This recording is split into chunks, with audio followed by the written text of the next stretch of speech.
Sukacitamu Tuhan, perlindunganku. Sukacitamu Tuhan, kekuatanku. Sukacitamu Tuhan, yang menghiburkanku. Karena sukacitamu aku bersuka. Sukacitamu Tuhan, perlindunganku. Sukacitamu Tuhan, kekuatanku. Sukacitamu Tuhan, yang menghiburkanku. Karena sukacitamu aku bersuka. Mari kita puji Dia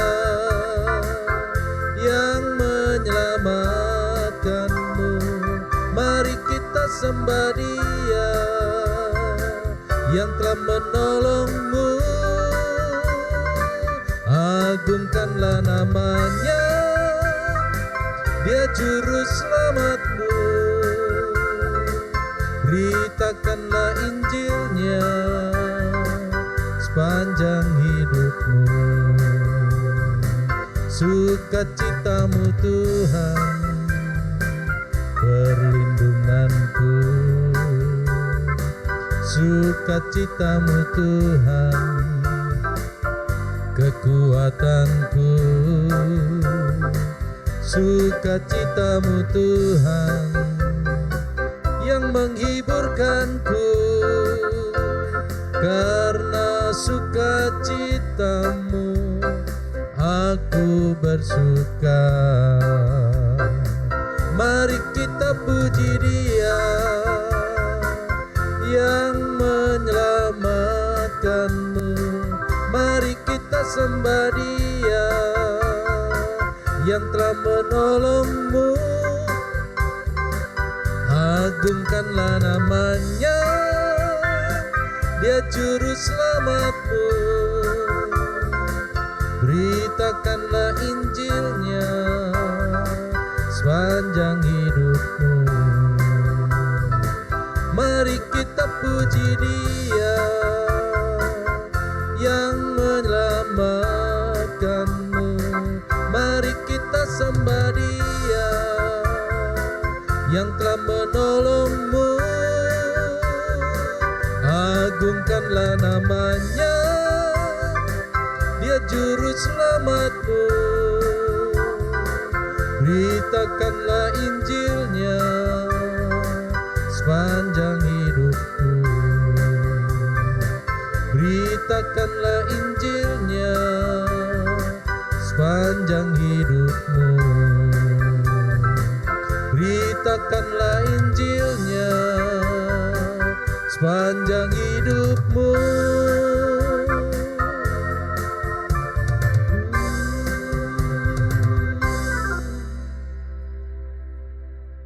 Haleluya, kita jumpa lagi dalam program pendalaman Alkitab, khususnya kitab Daniel. Dan malam hari ini saya akan memulai dengan doa.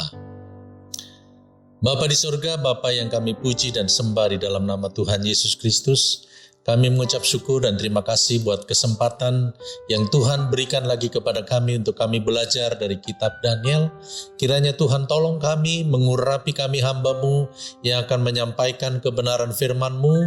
Bukakan rahasia firman-Mu bagi kami dan buatlah kami mengerti. Juga kami berdoa buat seluruh jemaat Tuhan dan siapapun yang mengikuti program ini kiranya dapat diberkati lewat kebenaran firman Tuhan.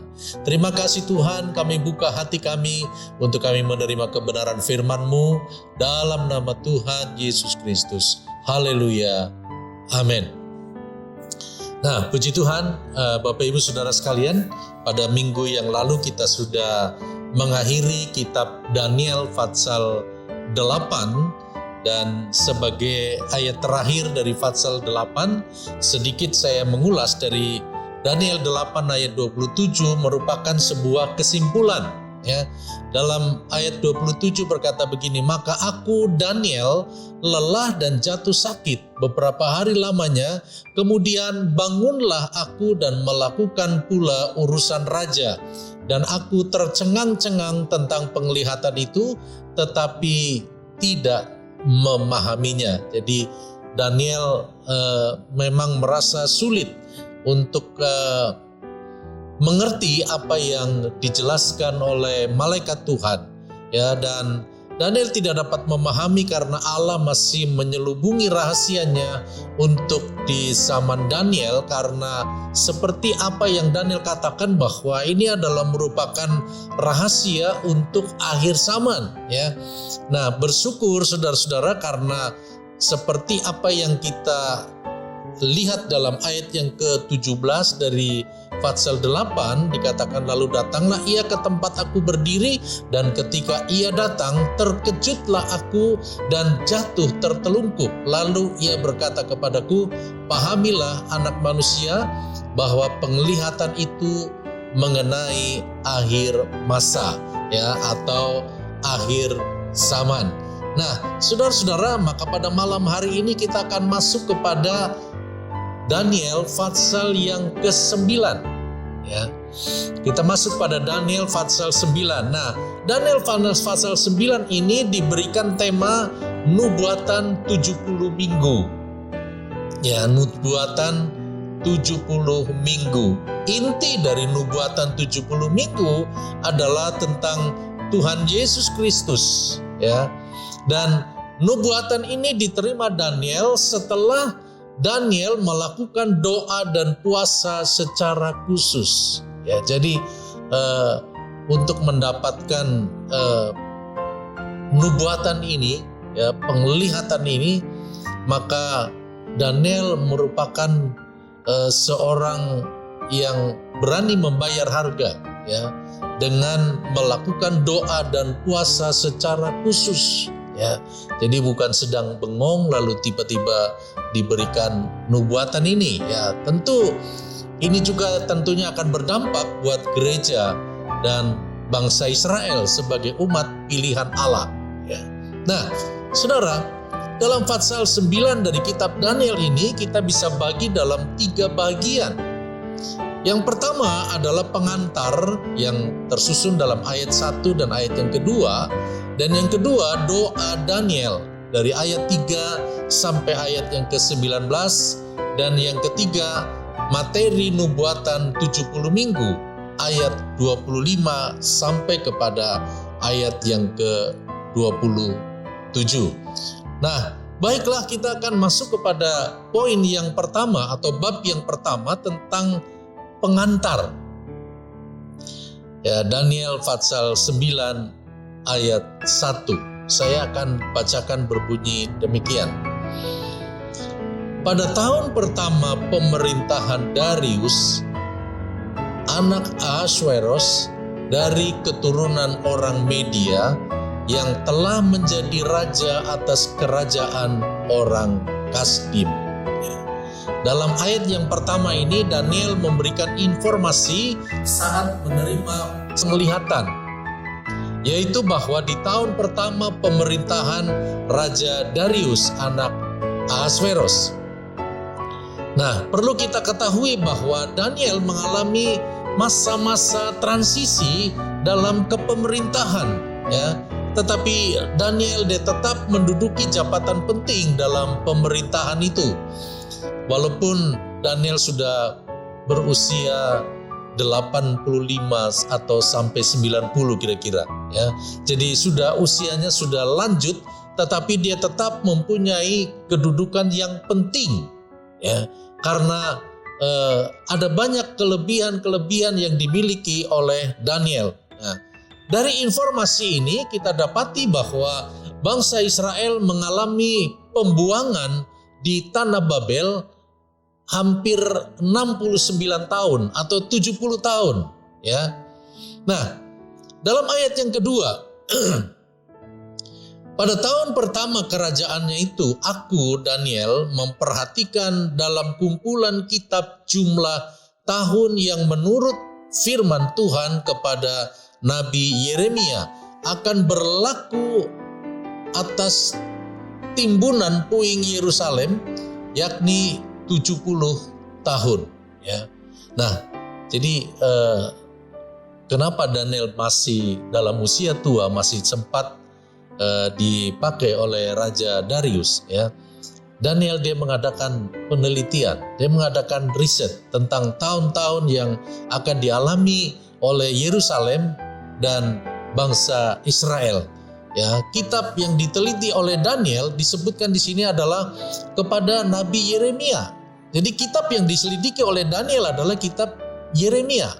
Ya, sesuatu yang luar biasa, saudara-saudara. Kita tahu bahwa ini pekerjaan daripada kuat kuasa Roh Kudus. Ya, karena firman Allah adalah merupakan kebenaran. Firman Allah adalah Allah sendiri, sehingga di dalamnya ada satu kesatuan dari perjanjian lama sampai kepada perjanjian baru. Bahkan kitab Daniel dia membahas juga kitab Yeremia. Apa yang dianalisa, apa yang diteliti oleh Daniel itu adalah kitab Yeremia. Ya, ada 3 ayat yang saya ingin sampaikan dari penelitian Daniel ini dari kitab Yeremia. Yang pertama dalam Yeremia pasal 13 ayat yang ke-17. Yeremia 13 ayat 17 berkata begini. Jika kamu tidak mau mendengarkannya, aku akan menangis di tempat yang tersembunyi oleh karena kesombonganmu. Air mataku akan berlinang-linang, bahkan akan bercucuran oleh sebab kawanan domba Tuhan diangkut tertawan. Ya. Menjadi sebuah pergumulan yang hebat karena kawanan domba Tuhan diangkut tertawan. Artinya menjadi pembuangan. Ya, menjadi pembuangan. Nah, inilah yang dilihat oleh Daniel, yang diamati oleh Daniel yang akan terjadi buat bangsa Israel. Ya. Yang kedua dalam Yeremia pasal 25 ayat yang ke-11. Yeremia 25 ayat 11 berkata begini. Maka seluruh negeri ini akan menjadi reruntuhan dan ketandusan, dan bangsa-bangsa ini akan menjadi hamba kepada Raja Babel 70 tahun lamanya. Ya. Saudara-saudara, ayat-ayat ini merupakan nubuatan tentang bangsa Israel. Ya. Nah, dikatakan bahwa seluruh Yerusalem akan menjadi reruntuhan selama 70 tahun, menjadi hamba di Babel, ya, menjadi budak, menjadi hamba di Babel, menjadi tawanan di Babel. Ya. Nah, lalu yang ketiga dalam Yeremia pasal 29 ayatnya yang ke-10. Yeremia 29 ayat yang ke-10 berkata begini. Aku akan melenyapkan dari antara mereka suara kegirangan dan suara sukacita, suara pengantin laki-laki dan pengantin perempuan, bunyi batu kilangan dan cahaya pelita. Ya.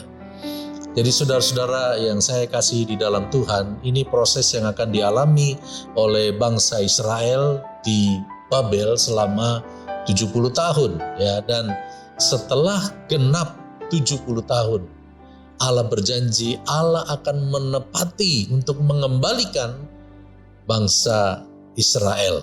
Ya, jadi apa yang diamati ya oleh Daniel, ya, apa yang diteliti oleh Daniel dan apa yang akan dialami oleh Yerusalem dan bangsa Israel, bahwa melalui kitab Yeremia inilah ya Daniel mendapati bahwa bangsa Israel akan mengalami tawanan atau ditawan di Babel selama 70 tahun. Ya. Nah, tadi saya katakan bahwa Daniel berusia antara 85 sampai 90 tahun. Daniel melintasi 3 zaman, ya 3 raja yang dia sudah ikuti, yaitu Raja Nebukadnezar, Raja Belsasar, dan yang sekarang adalah Raja Darius, ya. Raja Nebukadnezar, Raja Belsasar, dan Raja Darius. Nah, kita akan masuk kepada poin yang kedua atau Romawi 2 tentang doa Daniel. Ya. Doa Daniel ini terdapat di dalam Fatsal 9 ayat 3 sampai 19. Daniel tahu persis untuk bagaimana cara mengerti rencana Allah, yaitu melalui doa dan puasa. Ya. Kenapa di gereja kita PPDI ya menekankan doa dan puasa? Karena memang itulah jalan, itulah langkah yang harus kita tempuh untuk kita bisa mengerti apa yang menjadi rencana Tuhan buat kita. Ya, terkadang kita tidak mengerti, tetapi melalui doa dan puasa kita merendahkan diri di kaki Tuhan, maka Tuhan akan memberikan rahasia-rahasia. Tuhan akan menyatakan rencananya buat kita. Nah, itulah yang dilakukan oleh Daniel, ya, sehingga dalam Daniel 9 ayat 3 sampai 19 ini saya kasih tema doa Daniel, ya. Mulai ayat yang ketiga, saya akan baca Daniel 9 ayat 3. Lalu aku mengarahkan mukaku kepada Tuhan Allah untuk berdoa dan bermohon sambil berpuasa dan mengenakan kain kabung serta abu. Ya, artinya melalui ayat 3 ini Daniel mengadakan syafaat, ya. Menjadi pendoa syafaat, dan ini Daniel posisinya sama seperti seorang hamba Tuhan, ya. Dia adalah seorang hamba Tuhan yang menjadi pendoa syafaat. Dia berdiri di antara orang Israel dan Allah, ya. Jadi di antara bangsa Israel dan Allah, dia berada di tengah. Dia menjadi pendoa syafaat, menjadi pengantara antara orang Israel dengan Allah, ya. Ada begitu banyak tokoh di dalam Alkitab yang menjadi pengantara antara bangsa pilihan Allah dengan Allahnya. Misalnya Abraham, ya. Abraham dia pernah bernegosiasi dengan Allah, ya. Kalau memang ada 50 orang yang benar di mata Tuhan, apakah Tuhan akan menghukum? Tuhan berkata kalau ada 50 orang, Tuhan tidak akan menghukum. Turun lagi, kalau ada 40, apakah Tuhan akan menghukum? Kalau ada 40, Tuhan tidak akan menghukum. Dan terus turun terus. Tetapi ternyata apa yang diperjuangkan oleh Abraham, ya, tidak sampai targetnya, ya, sehingga Tuhan tetap menghukum. Tetapi Abraham sudah menjadi pengantara antara umat Allah dan Allahnya. Lalu contoh yang kedua adalah Musa. Musa menjadi pemimpin besar bangsa Israel, dan berkali-kali Musa berada di tengah-tengah antara umatnya dengan Allahnya. Ya, ketika umatnya bersungut-sungut lapar, ketika umatnya bersungut-sungut menghadapi air yang pahit, maka Musa harus menjadi penengah, dia menjadi pengantara, dia memohon kepada Allahnya. Ya, persis Musa ini adalah seperti seorang pengantara antara umat Allah dengan Allahnya, ya, seperti seorang hamba Tuhan. Nah, demikian juga pada malam hari ini kita tahu Daniel dia berdoa dan berpuasa, ya, dengan kain kabung dan abu. Ya, artinya apa? Ini merupakan lambang kematian, ya. Daniel dia mau mematikan dagingnya. Artinya saudara-saudara, demi keselamatan bangsa Israel, Daniel dia mau membayar harga. dia mau mematikan keinginan dagingnya dengan berdoa dan berpuasa dan mengenakan kain kabung. Ini kan lambang kematian, ya, seperti seolah-olah dia seperti seorang yang mati di hadapan Tuhan demi untuk keselamatan bangsa Israel, ya. Nah, jadi ketika Daniel menjadi perantara, ya, ketika dia berdoa, dia harus ada nilai-nilai kehidupan, ya. Artinya bahwa ketika Daniel berdoa, dia berdoa seperti dia sedang merasakan, dia memposisikan dirinya seperti merasakan apa yang sedang didoakan, ya. Nah, seorang pendoa syafaat itu seperti itu, ya. Jadi ketika kita menampung beban-beban doa, pokok-pokok doa itu, ketika kita berdoa kepada Tuhan, kita seperti sedang merasakan dari pokok-pokok doa yang kita panjatkan. Nah, begitu juga dengan Daniel, ya. Posisi Daniel itu berada di antara Yerusalem, ya, bumi atau gereja, dan Yerusalem sorga, ya. Jadi antara bumi dan sorga, ya, Daniel berada di tengah-tengah. Dia menjadi perantara, ya.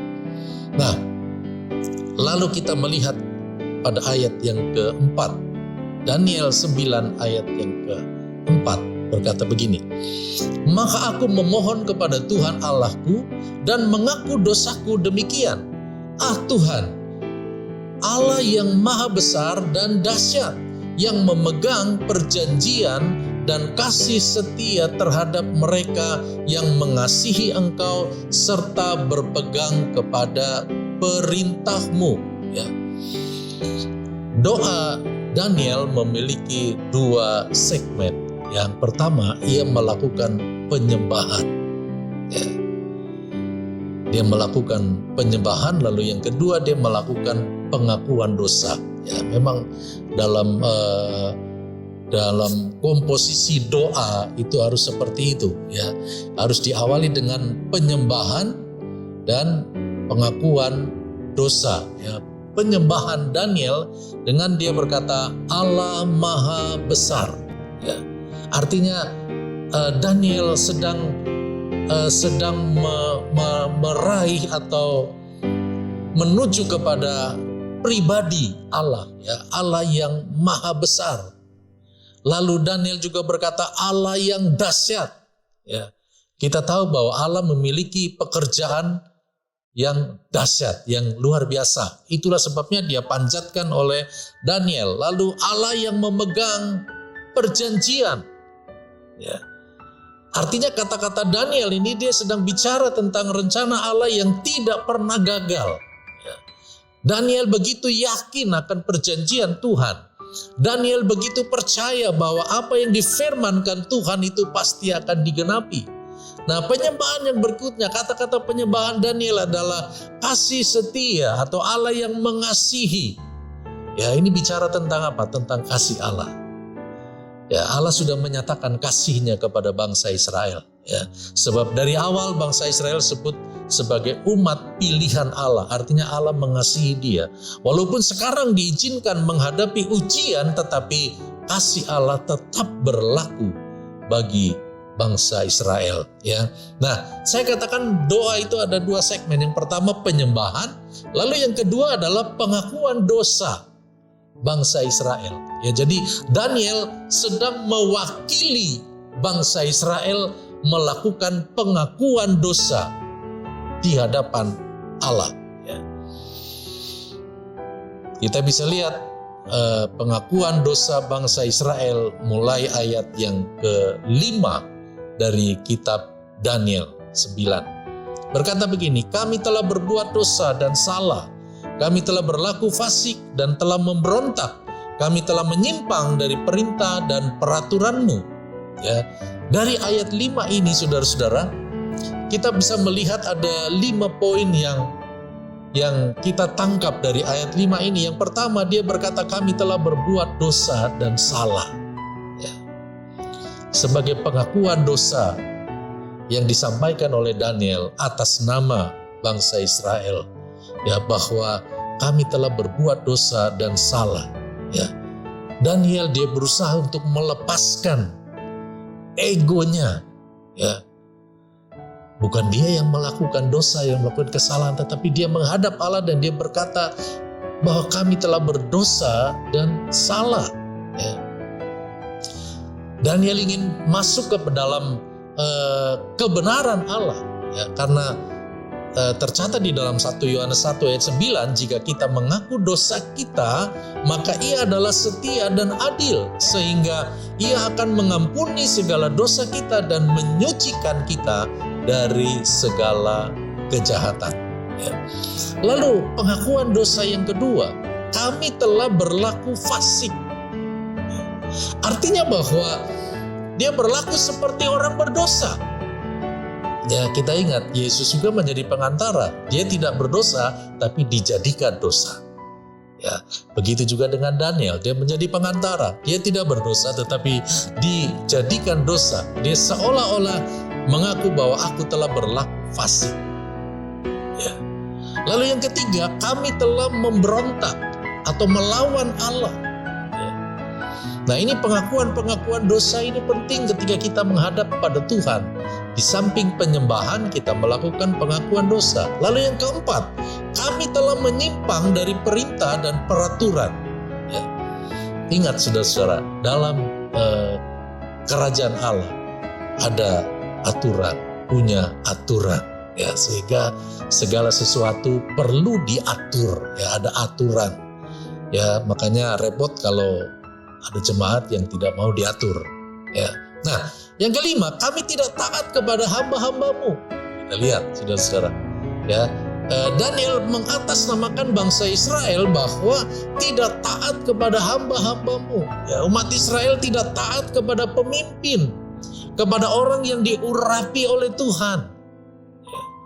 Saudara-saudara, kenapa di dalam gereja lokal harus ada gembala? Karena ini. Ya. Tuhan menempatkan seorang pemimpin, ya, untuk apa? Mengatur. Nah, umat Israel mereka tidak taat kepada pemimpin. Ya.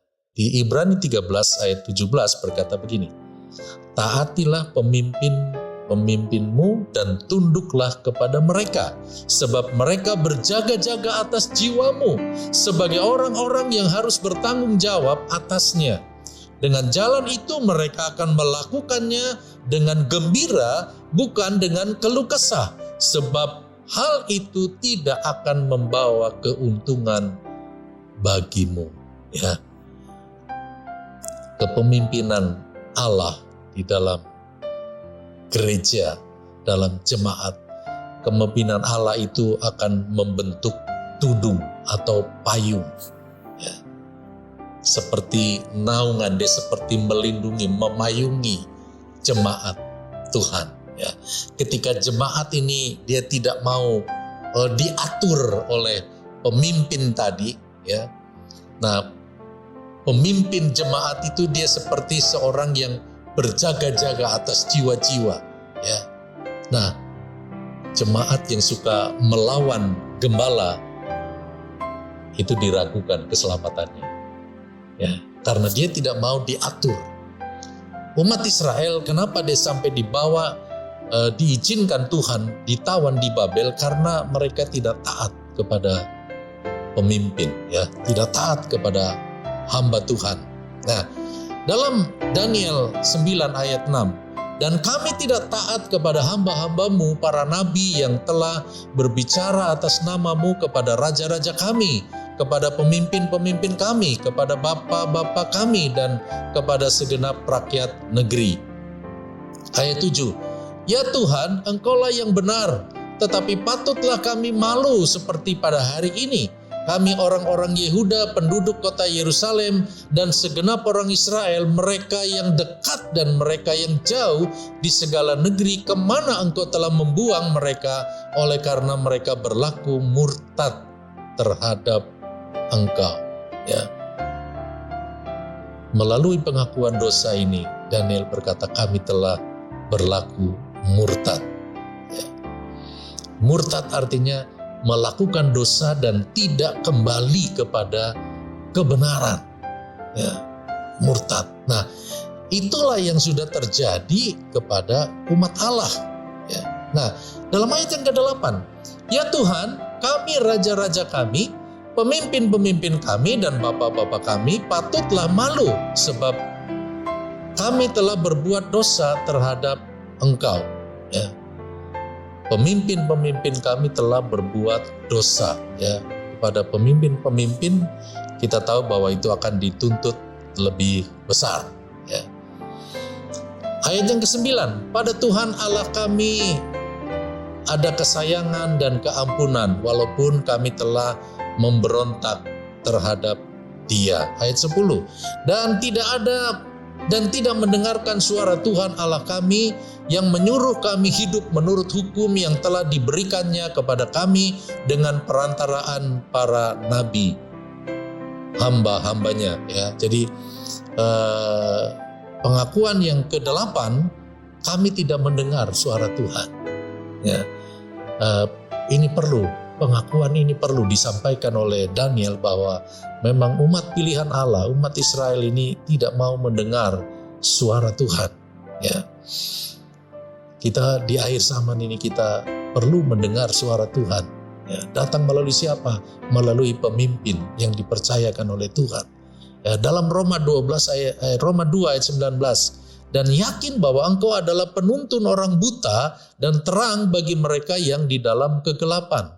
Ya, perlu kepekaan untuk mendengar suara Tuhan. Ya, kita harus miliki kepekaan itu. Kita harus masuk dimensi roh. Ya, karena Tuhan kita adalah roh. Ya, dan betapa agungnya pelayanan roh. Ya. Dalam ayat yang ke-11, ya, saya akan sampai kepada ayat yang ke-11 karena poin yang kedua ini. Ayat 11, segenap orang Israel telah melanggar hukum-Mu dan menyimpang karena tidak mendengarkan suara-Mu.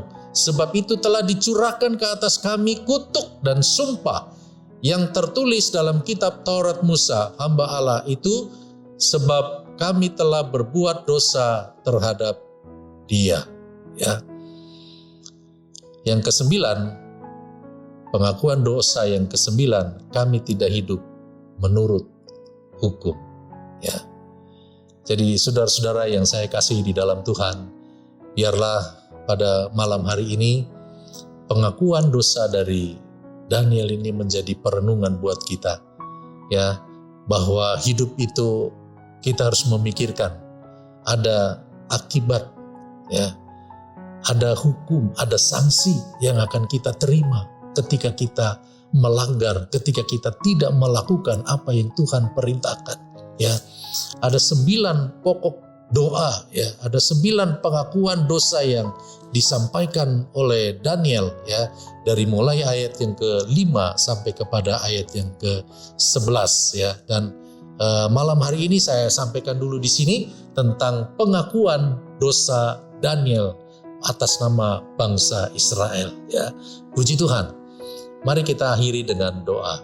Kami bersyukur dan terima kasih Tuhan, kami boleh menerima lagi kebenaran firman-Mu Tuhan Yesus yang mengingatkan kami betapa kami harus menghargai kebenaran firman-Mu, kami harus taat dan tunduk kepada kebenaran firman-Mu, dan melalui pemimpin kami, Engkau mempercayakan kebenaran itu, Engkau melatih kami supaya kami juga boleh tunduk dan taat kepada pemimpin-pemimpin kami. Terima kasih Tuhan, bagaimanapun kami secara pribadi, kami harus mempertanggungjawabkan kehidupan kami. Tuhan, tolong kami supaya dalam kami melangkah, kami tidak hanya asal melangkah atau tanpa sesuai dengan kebenaran firman-Mu. Biarlah kami dalam melangkah kami tepat seperti apa yang firman Tuhan katakan. Karena kami tahu Tuhan, ketika kami menyimpang ke kanan atau ke kiri, ketika kami melanggar firman-Mu, ada akibat, ada sanksi yang akan kami alami dalam hidup kami. Karena itu Tuhan, kami percaya pada malam hari ini, lewat pendalaman Alkitab ini, Roh Kudus bekerja di dalam setiap kami, hati umat-umat-Mu, untuk kami terus mengerti apa yang sebenarnya Tuhan sedang kerjakan dalam kehidupan kami. Terima kasih banyak Tuhan, Engkau sudah memimpin kami sampai pada saat ini. Dalam berkat nama Tuhan Yesus Kristus, kami sudah berdoa dan kami akhiri pendalaman Alkitab pada malam hari ini. Puji Tuhan, haleluya, amin. Tuhan memberkati.